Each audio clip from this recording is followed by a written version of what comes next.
And now, from beyond our dimension, this is the JeffMara podcast. Here's Jeff. My guest is Jamie Gorrono, who had a near-death experience that rocked her to her core and transformed her life on a cellular level. Jamie, thanks for joining me and welcome. Thank you, Jeff. I'm super excited to be here. I appreciate the opportunity. Well, we are excited to have you. And Jamie, if you don't mind, let's start on the day that you died and go from there. Okay. So the day was October 28th of 2023. So I just recently hit my year anniversary.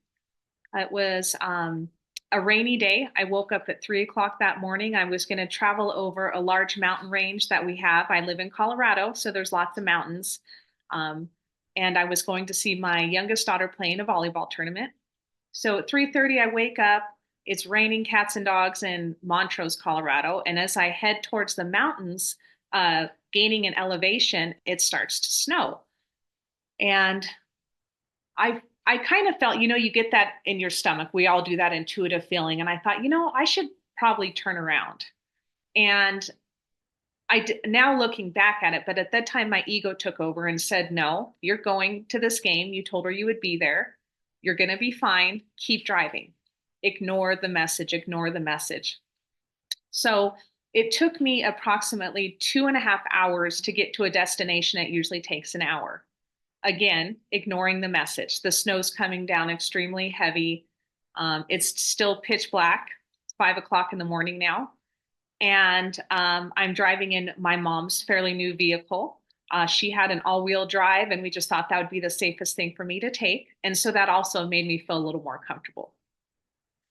And as I start driving out of this town, which I know the next town that I hit is going to be quite some ways away, so I stopped for gas just in case something happened. Again, having that premonition of that's not a good idea, but of course chose not to. Ego was still fighting forward, which is now looking back is most of the way I spent my life up until my 40s, which was living through my ego and trying to power through things that the universe was clearly telling me was not in alignment with me. So I was driving and I was just inching it. I mean, holding on to the wheel. I could feel, like my butt was just clenching to it was intense. And I was just slow, no cars around because no one was out at 5 o'clock in the morning in a snowstorm. And the last thing I remember saying to myself was, God, please keep me safe. And as soon as that happened, within seconds, the back of the vehicle started to shift and I started to drift. And I was going fairly slow, so I thought I could regain control of the vehicle. And unfortunately, I was not able to do that. And I didn't slam on the brake. I was doing everything that I knew how to do. And as I started to get closer to the edge, which, Jeff, by the way, I don't really know what's on the edge because it's a snowstorm and I'm not as familiar with that part of the road. And so I know I'm going to the edge, but I'm not sure what's past it. My car starts to nose point towards the edge. And I say to myself, okay, I guess this is going to happen. And I said to myself, I guess we are going to do this. And I'm not sure the term we was myself and my higher self, but I distinctively remember using the term we. And so as I held on, the car started to go over and it was a flip, flip, flip. The side airbags deployed. I flipped one more time and landed upside down.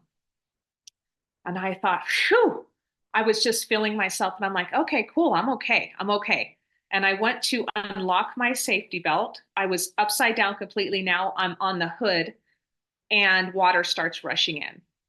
And I honestly realize now that I'm in some sort of body of water. I don't know how deep it is. And the water's coming in extremely fast. And it's kind of moving up my torso. Now the windows haven't shattered. And so I know I don't have the power to shatter them myself. I can't seem to get the front doors opening. And I'm sitting there and I'm starting to connect with source. And I come to the realization that it's probably going to be my turn to exit.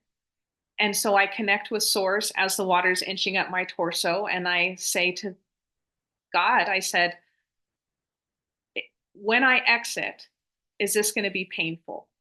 Am I this drowning going to be painful? And the message I got was, no, it's not. It's going to, we're just going to take you. And that provided me some peace. I said, okay. And this is all telepathically. It's not me saying it out loud. As the water inches up, I then start to get a script that's passing in front of my head. And it's kind of it's a review of my life. And as I'm reviewing the life, I'm starting to get the understanding that I still have a choice. And the choice that spirit is giving me is, do I want to exit or do I want to stay? And I was feeling extremely peaceful, like this peace that I've never felt because I wasn't scared anymore. I knew it was going to be okay. I've had some pretty gnarly accidents in the past, and the thought of death has really never scared me because I'm not as afraid of what's on the other side. I know that it's going to be this beautiful place.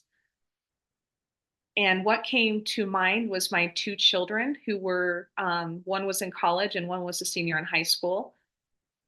And I knew in that manuscript that I was following that they were not to the place spiritually that would understand me exiting, and that it would significantly impact their life, and that I had more work to do in this reality, and that I definitely wanted to stay and be with them. As their mother, we agreed as souls to be within this game or this illusion, and I was not finished with my work with them. And so I remember making the distinction, I want to stay, I need to stay. And then the next thing I said was, but I don't know how to get out. You have to help me get out. And as soon as I said that, the light in the back seat kind of started blinking, just 1, 2, 3. And I'm like, oh, it was telling me you have to get to the back. You have to try the back doors. Now, this vehicle was a newer Murano. So with the airbags deployed and filling with water, I didn't have a whole lot of room. So essentially, I felt like I was in the womb. So it's significantly a rebirth. It was my mom's vehicle, balloons on the side. It's dark. I can't see anything. I'm upside down. I'm trying to find a way out. So I go to the back seat, and it takes me a while to figure out how to get out. The door was jammed and it was locked, but I was able to finally dislodge it. And as the door opened up and I leaped out of the vehicle into the canal, which came about rib length, I looked at the vehicle and I got this heaviness that hit on me like that. And it was a complete change in density. It was a complete change in lightness. And as I looked at the car, the first thing I thought to myself was, I think I may have made the wrong decision, because I had forgotten what this reality had felt like, all the stress, all the pain, all the hardship that we all go through here. Because in that vehicle, I'd gotten to a place of such peace and such awareness and such kindness. So I joke with myself now, because as soon as I hit that water, my ego took over and told me to start running a direction. Like, I'm going to have to save myself here, which God had just saved me. So I don't know what the hell I was thinking, but I automatically went back into that ego and started heading up a hill through a barbed wire fence, crawling, scraping up the snow. And then it dawned on me as I saw a car coming that I was heading the exact opposite direction. So I laugh now because I'm sure my guides and my team was up there just thinking, Jamie, are you ever going to learn? Like, get with it here. We're here to help you and connect with you. So I came back down, waded across the canal, looked at the wreck again, and headed up in the other direction. And I had rolled 60 feet. And as I crawled up the edge of the mountain, I got to the point, the very top, and I was obviously soaked. It was still dark. And it took a while for a car to come. I would assume maybe about 5 minutes because of the degree of the weather. And there was 2 vehicles coming. And as they were coming, I thought I was going to jump in front of them and make a big scene. And then I'd pull off to the side to get them to stop. And so I did, in fact, do that. And as I jumped up and down, hey, hey, came to the side, those two vehicles passed me. They didn't even look my direction. They did not even look my direction. And I thought at first I was angry and I thought, what a bunch of jerks. Like, what would leave a woman stranded out here who's soaked in the middle of the night? And then my next thought was, have I actually made it out? Can they not see me? Have I passed? And that was just a split second thought. And I still stood out there. And eventually some other vehicles did approach. And I did the same exact thing this time and jumped in front of them. And as they passed, I saw the brake lights tap, tap, tap, tap. And these vehicles did see me. And so I've spent the last year really, really interpreting, integrating this experience. And my truth is that my spirit body made it up to that ledge before my actual physical being did. And so I was not visible to those first group of cars. But then once I kind of came back together, then the second group of cars was able to see me. So that was a part of the story that disconnection and getting out of my body was a part that really rocked me to my core. After your experience, did you have any new abilities that you didn't have prior? So immediately after my experience, I went through a period of being completely numb. The best way to explain it is that God said, I knew how to play this game. I came here in this body and I was pretty damn good at this game. I knew how to score. I knew what my pieces could do. I knew how to make money. I knew how to make friends. I knew how to create happiness and joy. And after that incident, it felt like my game was ripped out from under me. The pieces were gone and the directions were gone. And somebody flipped up a new game board and said, here, you got to learn this one now, but provided me no direction whatsoever. So initially, it was just about trying to reintegrate and understand and get through the grief and the anger of why I felt like I wasn't the same person that I was prior to the accident, and how to understand who I had become, or better, maybe even at a deeper level, what I had shed during that experience that now has provided me a more authentic self. So to answer your question, Jeff, is yes, once I started to understand that and I started to learn how to alchemize energy, I learned how to do some healing fairly quickly with myself, is that I was getting channeling and tapping into a knowing. For me, it's a knowing of different gods, guides, goddesses, and different things like that that would actually come to me and that would help me would provide me support in my transition. So I did become much more in tune. I think it's pretty cool that the light flickered a couple times on and off for you to get to the back. Do you think your higher self did that, or an angel or something else? I think that we all have this beautiful team that we work with. And I know that in that moment, it was my belief that I connected with God. And so whether he had a member of my team or him specifically, it was amazing, because it was in that moment where I said, I need help to get out. And they said, okay, let us provide you the direction. Because had I not had that, I'm not sure what would have happened. And I think that I would have ultimately exited during that accident. Since you live in Colorado, I'm pretty sure that you're used to not only driving in snow, but driving in snowstorms with like giant snowflakes. Yes. Is it possible that these other drivers just didn't see you because the snow was so heavy? Or do you think you got in front of them close enough where there's no way they could have missed you? There is absolutely no way that they could have missed me. I did everything I could to keep myself in their lights until the absolute last minute.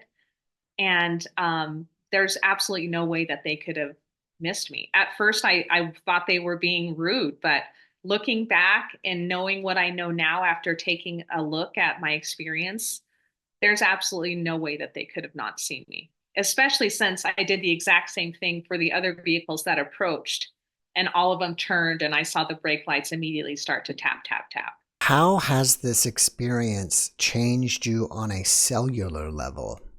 That question is, it's so beautiful, and I appreciate the opportunity to speak out about this, because for a year I have not spoken out about this because I wasn't sure how to put it into words.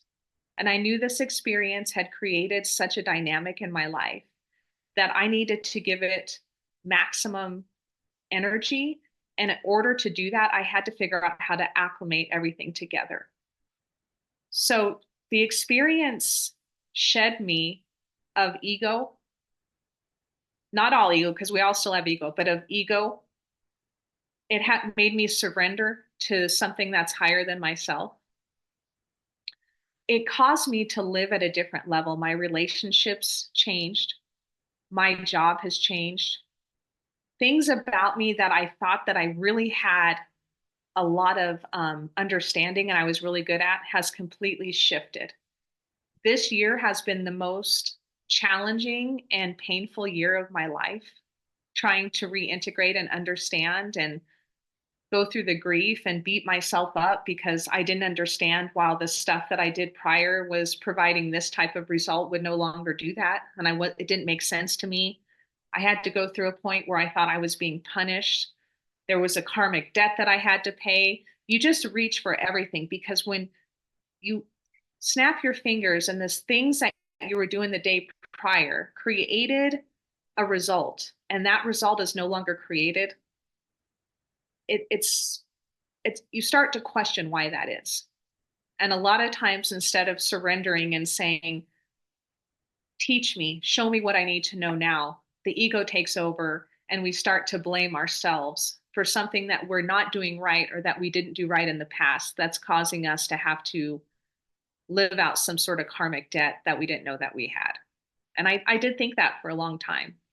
Prior to this NDE, would you say that you were non-spiritual and non-religious, and that's how you surrendered to the concept or idea that there is a God? I was definitely non-religious. I did see myself as spiritual.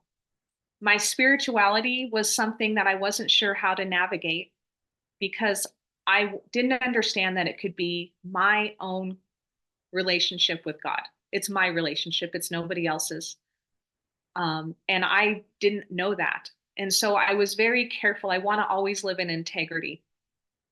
And so I did not try to push my spirituality because I didn't know if other people would question me. And I didn't have enough background, religious background. I wasn't raised in a church to be able to stand true to what I believe. And I didn't have the confidence.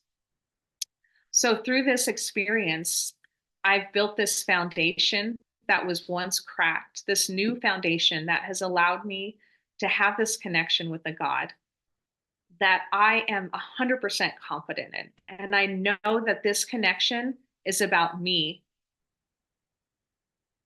and the source. That's all that it is. We can talk how we want to talk to each other. He understands me, I understand him. And so it's a much more in-depth relationship. And it's just like any other relationship, you have to work on it. You have to put effort into it to be able to build. And the relationship of source is so big. It's just knowing and understanding at a higher level that we are all this intricate part. Our energies are all part of this mechanism that moves. And so to be able to zoom out and see that and understand that is so amazing. It's fantastic. It's still challenging because there's still challenges where we get stuck back into the plane, the 3D plane of getting in our ego and living this beautiful experience that we chose to live here.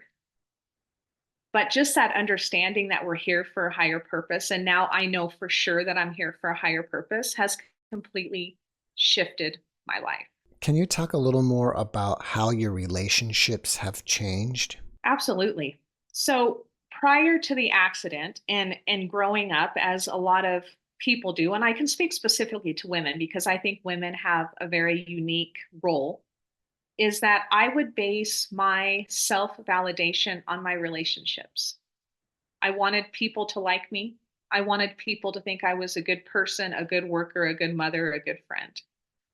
And so there was a lot of energy pushing out, hoping that that would create energy out here that felt validating to me and would come back. After my accident, the near death experience, I secluded myself. I was going through a numbness. I didn't have the energy to put out anymore. And so the safest place I knew what to do is to be with myself, and I kept to myself. Now, during that time, I started to realize exactly what I was doing, that I was depending on others for validation.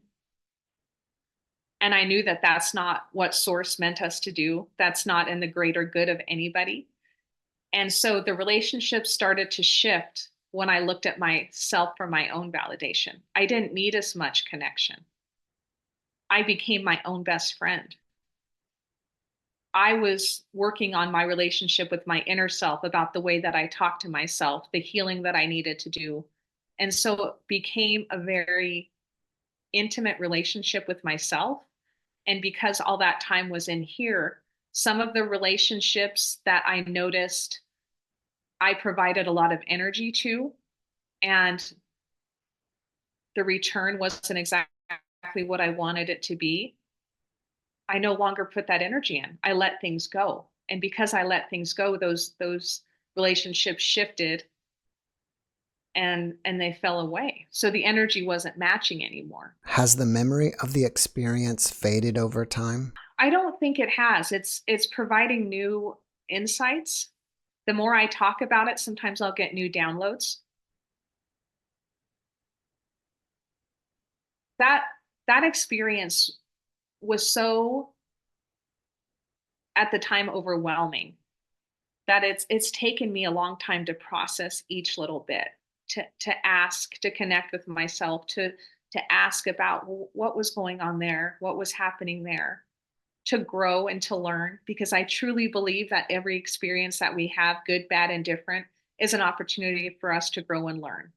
And so as I dissected leading up to that event, even when I was younger, like, tell me why, I decided that I knew something was not feeling safe, but I still decided to do it. And I decided to do that because, I wanted to fulfill something that I told my daughter, even though if I would have said, sweetie, it's really dangerous and I want to stay home, she would be like, absolutely, mom, don't think about it.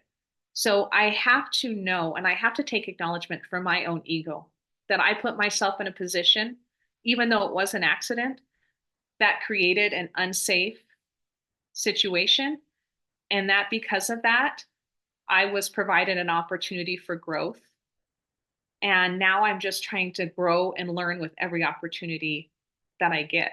And it's easier to see it now. That's the cool thing. Like I have learned to transmute energy. So when I was learning, when I was spending a lot of time with myself, and the TV wasn't on, a lot of stuff was coming up layer by layer. So there were some dark things that were coming up.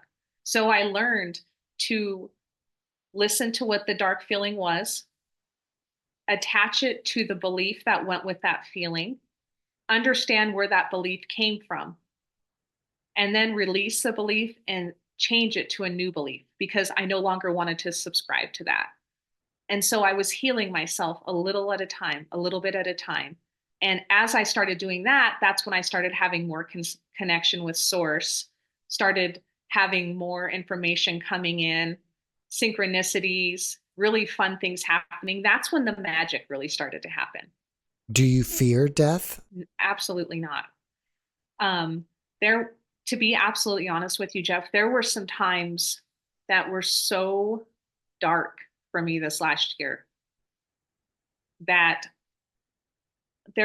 I considered or thought, what would it be like if I had the opportunity to exit again? Because I knew what it felt like to be in that space of calm, of not the heaviness that comes with being on this 3D plane. And so there was no fear in crossing over. There was the fear comes with understanding that there is this beautiful place you can go that feels light and airy and love, and that we chose to be here in this 3D having this experience. And because we've chosen that we have to live our lives as a human, and it comes with a lot of grief, pain, loss, anger, emotions. And to be honest with you, the thought of experiencing those, continue to experience those when I know the alternative, was a little more scary. If you had a friend that was suffering over the loss of a loved one, what kind of advice would you give? Oh, that's a great question. I have, I think that every person is on their own journey. I'm extremely careful to say things that might minimize or invalidate somebody's feelings because I have a different understanding than they do. And so this has happened. People have passed, including, my grandfather passed during this period this last year. And I understood what was happening. I was at peace with it. There were other people who are at different parts in their journey who did not have the same experience that I had.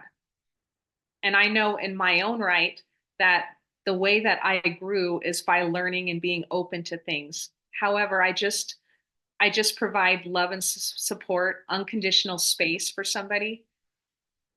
And if they want to have a deeper conversation, I'm totally open to do that. But otherwise, I'm just going to be there and be open and supportive and loving.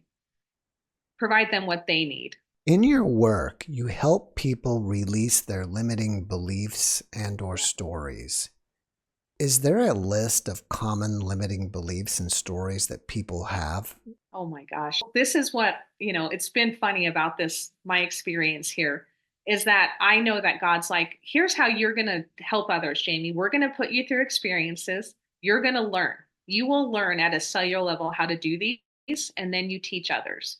And so that's been this beautiful blessing of me having compassion and empathy for others, because a lot of times I've been in that position. Um, and so I think I would say most is I am not worthy. I'm unlovable. I'm not enough. Those seem to be the three major underlying beliefs that the people that I work with have most of the time, that holds them back from experiencing a life of passion, love, joy, and excitement. Well, after watching this podcast, people may want to reach out to you and ask you questions. Are you open to that? Oh, I would absolutely love that. I am here to grow myself and to help others grow, provide a safe space for people to share, or if they need any resources or assistance. So I have a website. It's jamiegorrono.com, where I offer one-on-one coaching, group coaching, workshops. And I have my email out there, which is jamie@jamiegorrono.com, and I will answer as many emails as I can every day, just to let people know that they're not alone. We are all here on a journey, trying to grow, trying to learn unconditional love, trying to learn compassion. And it's extremely difficult. And I have put in a lot of work. Other people have put in a lot of work, but I'm still working. I'll never stop working. And I just want to show people and let people know that they're worthy of that energy to focus on themselves instead of focusing on others all the time, and do that inner healing so that they can create the life that they were meant here to create, full of joy, abundance, happiness, and love. Do you also have a YouTube channel? I do, but I don't. The only thing, which is funny, Jeff, is I love to do comedy too. So that's one of my bucket list. And that's what this experience has told me, which is if there's passion in it, do it, Jamie. And so I've started to do comedy. So I have one comedy routine up there. I plan on doing more. My YouTube channel is very scrawny, skinny at this point, but that's something that this experience has showed me, is that I don't have to be scared, and I'm going to do anything that brings me joy. So please look forward to more videos getting on that YouTube channel in the very near future. Do you think you could write jokes about the NDE? I think I could. I mean, that's what's part of what I really love about coaching and my sense of humor is that the humor is what's really gotten me through some hard points in my life. Uh, I've always been able to use that to bring people at ease. And so absolutely, I think I could write some really good jokes with that NDE. And I think I might. I am doing some comedy in January. And so I think that would be a great way to do that. I think it's fun to take experiences that people don't really know about. And I think making fun of myself, which I enjoy, I love to make people laugh. Laughter is such a great healing medicine. And if I can bring joy to somebody and I'm the butt of the joke, by all means, I'm happy to do it. Like, as long as that energy and that vibration's out there, any way that I can be a part of that, I'm willing to do. Is there anything else that you're working on that you want people to know about? You know, I am working on continuing to heal. And I know that as I connect into the flow, as I follow my divine, and as now I'm using my throat chakra is open and I'm speaking about this, that I'm going to be provided a lot of great opportunities, like with being on your podcast. And so as of right now, I just want people to know that I'm here authentically to help love and support anybody that I can, and that let people know that they're not alone, and that I know when deep in my soul that we are all here just trying to do the best that we can, and just to provide some compassion for what people are going through, and just to be there in any way that I can. So there's so much more fun and more work to be had, and I don't even know what that's going to be. And I think that's part of the fun now, and part of my ego being gone is that I don't have to know. I'm just going to follow what source has for me and be there with open arms and surrender and just have the time of my life. Jamie, before we finish up, can you leave us with one last positive message? Oh gosh, absolutely. My last message would be to work on loving yourself. And I know that's a difficult one because a lot of people don't know how to do it, but I will tell you that when I spent time really listening and healing my little girl inside and healing some of the past pain and old stories that I had, my whole life shifted. And to honestly say that I'm not my own best friend now has made the most significant impact in my life. So I just want people to know that they are so worthy of putting that energy inward and working on loving themselves. Jamie, thank you for your message, and thank you for being my guest. My pleasure, Jeff. Have a great evening. You too. Thanks for watching the JeffMara podcast. I really appreciate you. Another way to show support is through YouTube memberships. And if you do, there are loyalty badges and other perks depending on your level of membership. All you need to do is click the join button underneath the video to find out more. Thank you for your support.